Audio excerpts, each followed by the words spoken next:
Road here, and I am in Hannibal, Missouri.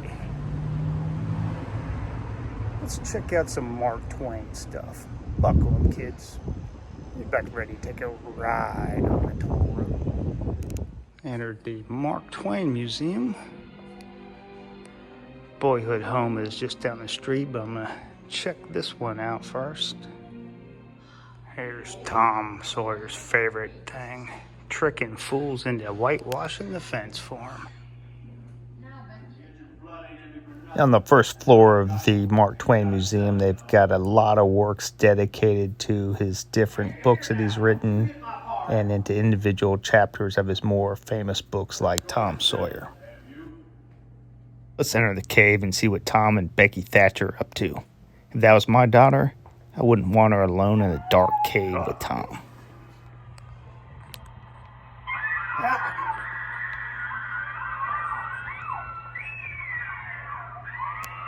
Them hands high, Tommy boy.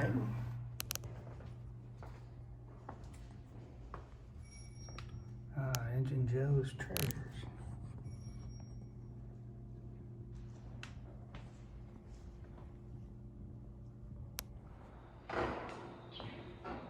Next display I'll run across will be dedicated to Huckleberry Finn and what it's like to be rolling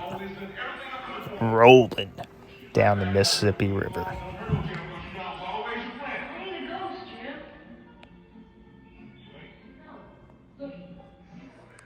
Looks like Mark just sitting in his chair reading a little bit to Huck and Tom.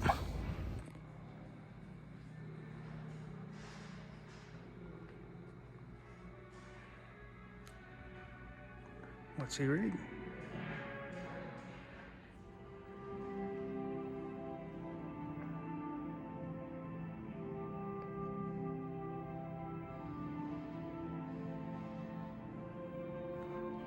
Have not read Roughing It. New one to me. Riding the Stagecoach. Roughing It was published in 1872 and documented Mark Twain's own journey through the American West in the early 1860s. At 608 pages, it's 607 and a half pages longer than any book I've ever read. Next book covered is A Connecticut Yankee in King Arthur's Court. In this book, Hank Morgan is taken back to the past and uses his knowledge of modernized methods to win over the local people. And he even introduces the game of baseball as a safer alternative to the more deadly games the knights like to play. You know, like stab each other with a giant stick while riding full speed at each other with horses.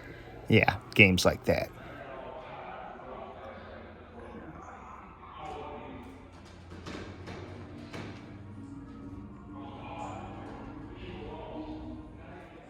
In 1867, Mark Twain boarded the Quaker City on a 5.5-month chartered boat to Europe and the Holy Land.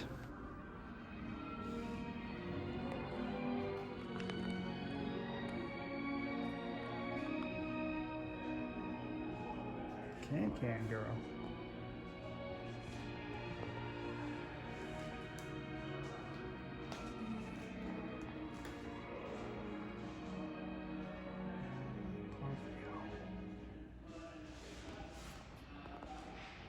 Constantinople. That looks more like the Sphinx. I do believe these are backwards.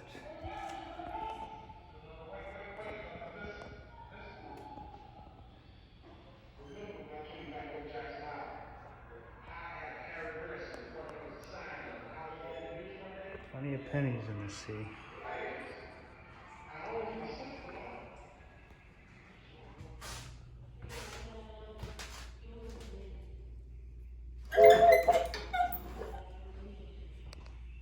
Try that again. Most steamboats in this era were actually on the Mississippi River and weren't in parking lots. The second floor of the museum is dedicated more to artwork and to actually artifacts from Mark Twain's life.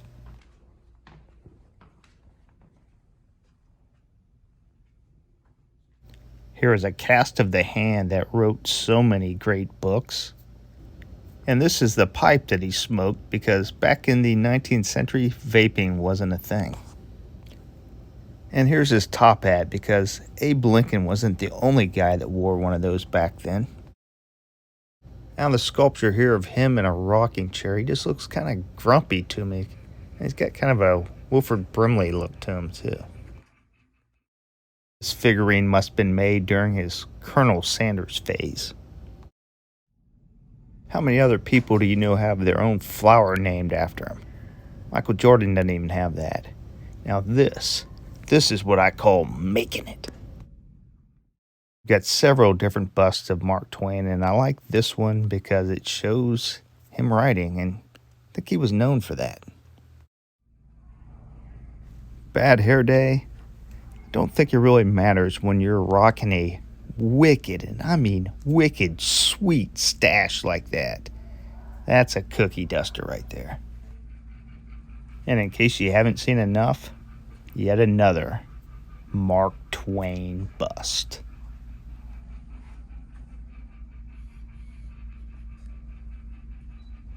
So from the Mark Twain Museum, his boyhood home is a couple block walk.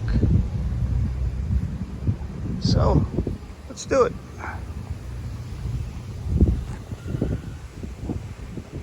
Another cool little mural.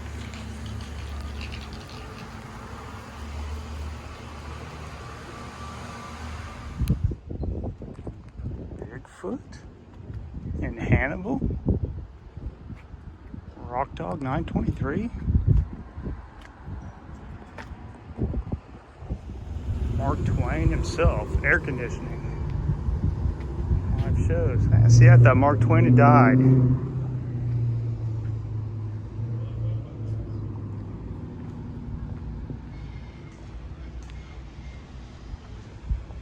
Getting closer.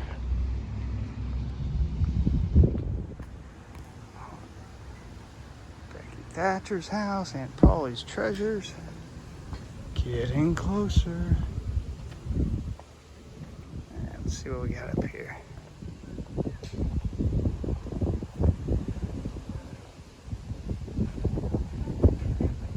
Tom Sawyer's fence.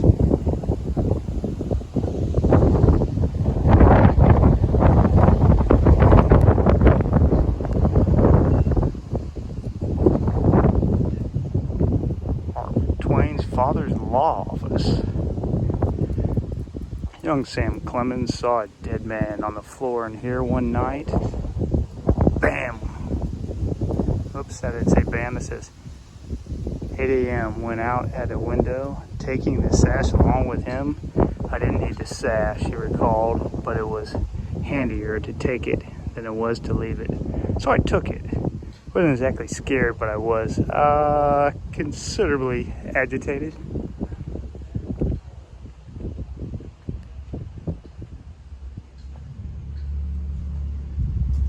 What do we got here? Becky Thatcher's home.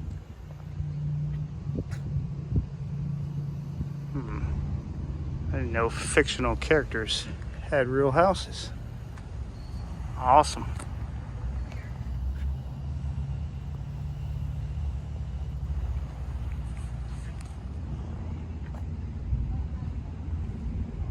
Mark Twain's boyhood home.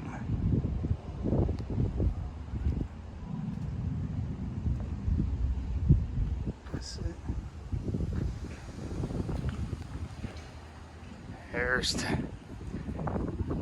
There's the fence. Let's find some suckers to whitewash this for us.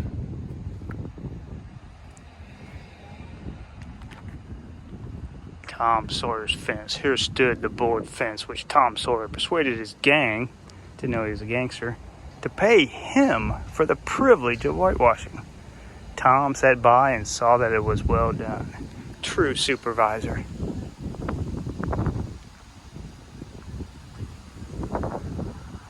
All right.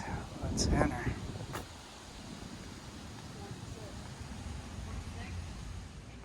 All right, let's go in.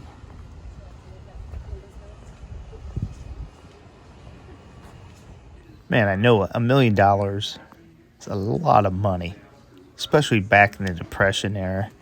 But man, I really, really wish they would have made this cool sculpture. It's just got all the different characters from his works and his book and of him, and yeah, I probably would have went and saw that. Here's a quote from Twain where he's basically saying every one of his characters had a little bit of himself in it. That's kind of scary.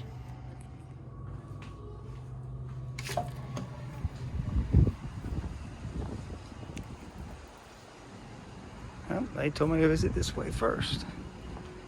Huckleberry Finn House.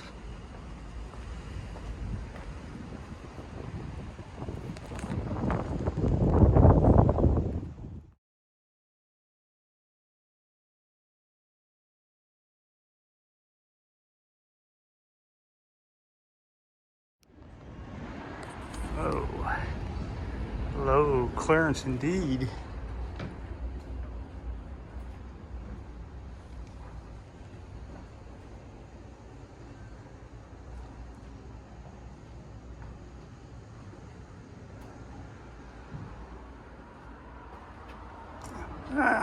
Huck Finn lived a simple life.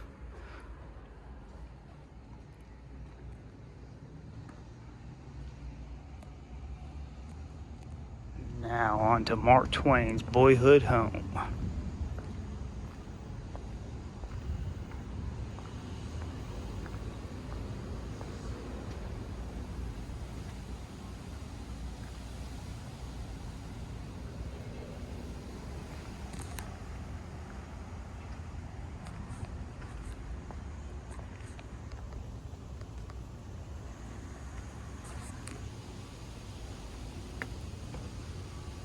It's kind of like Disney World here. They've got hidden Twainies.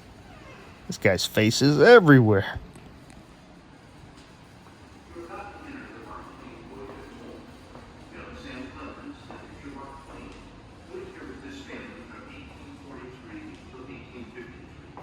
Escapades from that time led to many incidents in the adventures of Tom Sawyer. Merchandising. The first room you will enter is the dining room. Here Tom Sawyer took the dreaded painkiller medicine in the story and once fed some to Peter, the family cat. I'm your Huckleberry. Peter toured around the room and jumped out a window. The parlor served as a family room when Mr. Clemens met with business associates or Mrs. Clemens entertaining friends. The story of Tom Sawyer starts with the door fully open. Thought we were in. Now we're inside.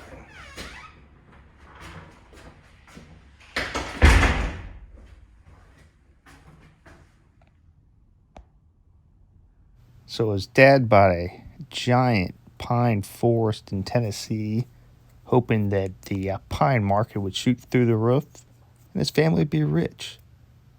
And if his kids would have lived another 150 years, he would have been right.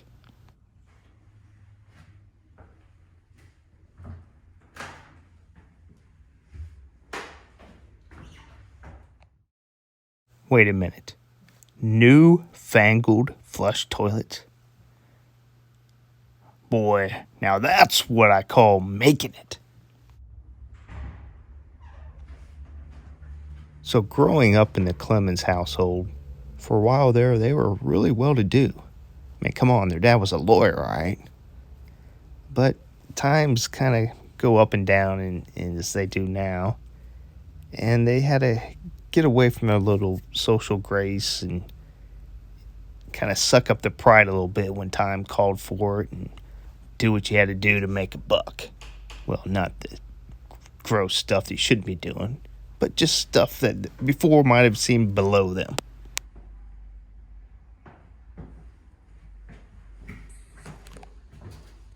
Oops. Guess I can't go up here.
The sign here is just stating that many of the characters of Tom Sawyer were based on residents of Hannibal, including Laura Hawkins, who would become Becky Thatcher.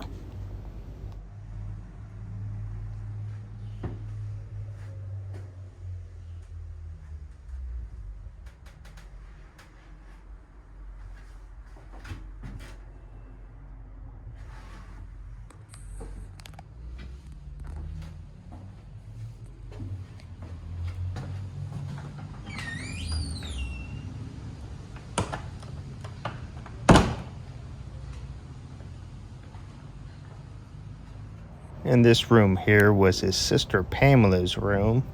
And look, even it has a hidden Twainy in it. Every room you'll find a hidden Twainy.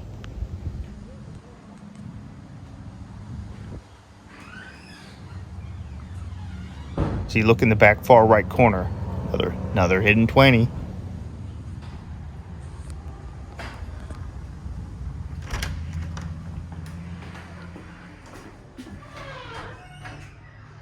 Place could use a little WD-40, a little squeaky.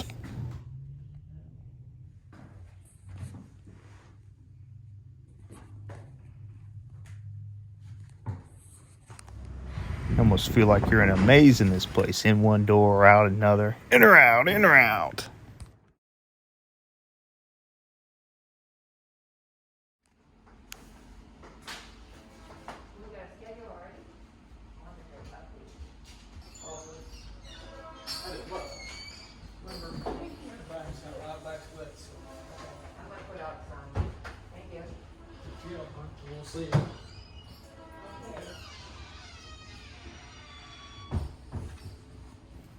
So this is the house that Laura Hawkins lived in. And if you remember from earlier, Laura Hawkins is who Twain based the character Becky Thatcher off of.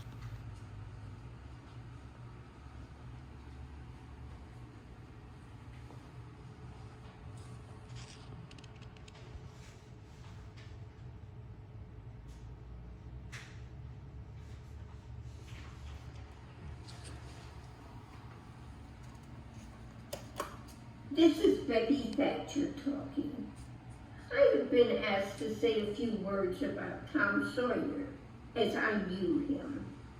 Tom and I started to school at the same time. He was 7, and I was 6.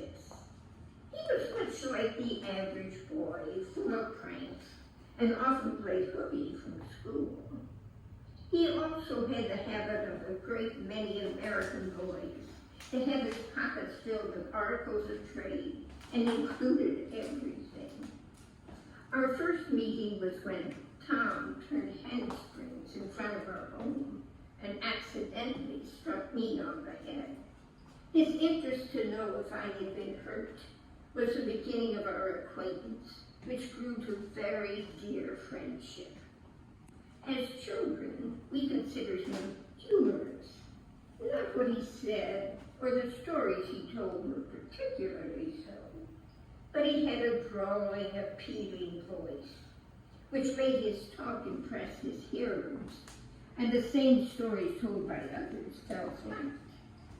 In those days, he certainly gave no indication, however, of being the great writer that he was in later life. I believe the life led by Mark Twain on the river caused him to dream his stories and weave into them the happy childhood days spent in Hannibal. With good wishes to each of you, I will say good night.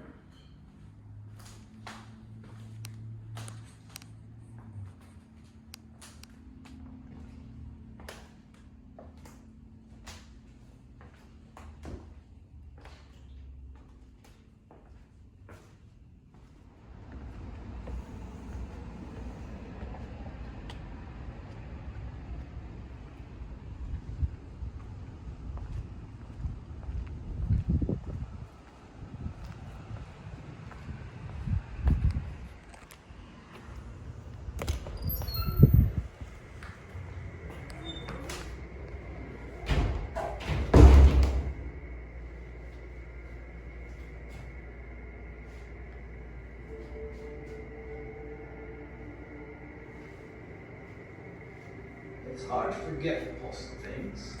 I remember yet how I ran off from school once when I was a boy, and then pretty late at night concluded to climb into the window of my father's office and sleep on the lounge, because I had a delicacy about going home and getting thrashed. As I lay on the lounge and my eyes grew accustomed to the darkness, I fancied I could see a long, dusty, shapeless thing stretched upon the floor. A cold shiver went through me. I turned to the wall and counted 20 to pass the feverish time away. I looked. The pale square was near.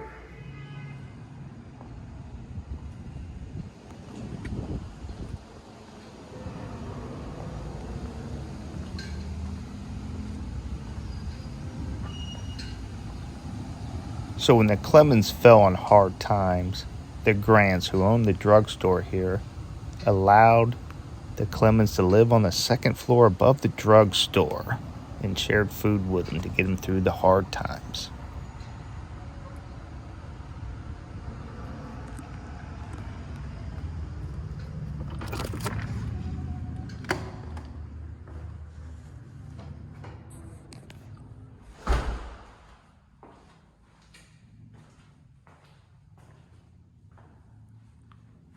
Looks like we'll start upstairs.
One day, Sam Clemens overheard a visitor, Dr. Peake, and Mrs. McFarland, Mrs. Grant's mother. Oh, Dr. Peake, that fire in town last week has my memory going back to that horrible theater fire in Richmond, Virginia, 35 years ago when I was not quite 10 years old.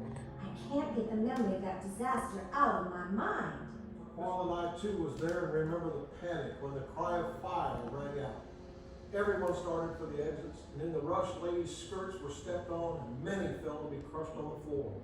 It was utter chaos. I was lucky to be close to the door and got out quickly. As I looked back, the entire 3 floors were aflame. People were jumping from the upper floors to escape the fire. The injuries many received from their falls were severe. Governor George William Smith was outside and dashed back in to try to locate his children. That was the last anyone ever saw of Governor Smith. I remember that more than 70 people perished in that fire, including more than 50 women and girls. The screams of panic and terror and pain will ring in my ears forever. Tending to so many who escaped with severe burns and other injuries kept we doctors busy for days. Thank you, Dr. Peake, for sharing your memories with me. Just talking aloud is relieving my mind, and perhaps I can put this behind me.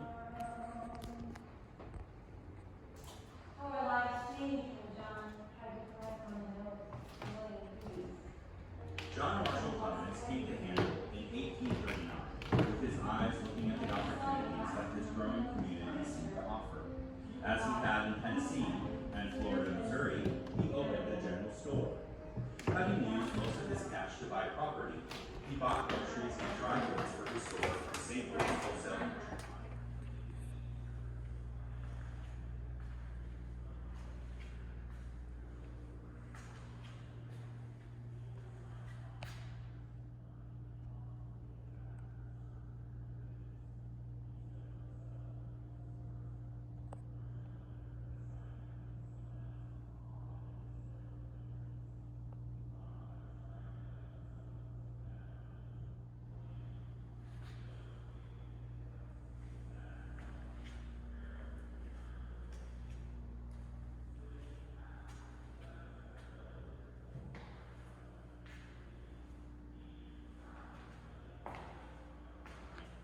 Shall we try the wheel of misfortune?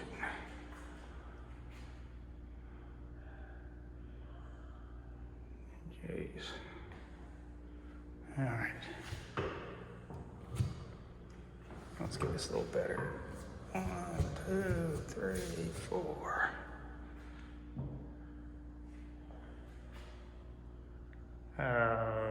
Most of your teeth fall out by age of 14. Hey, jerk. Now that's going to do it for the toll road here in Tom Sawyer, Samuel Clemens, Mark Twain, his hometown of Hannibal,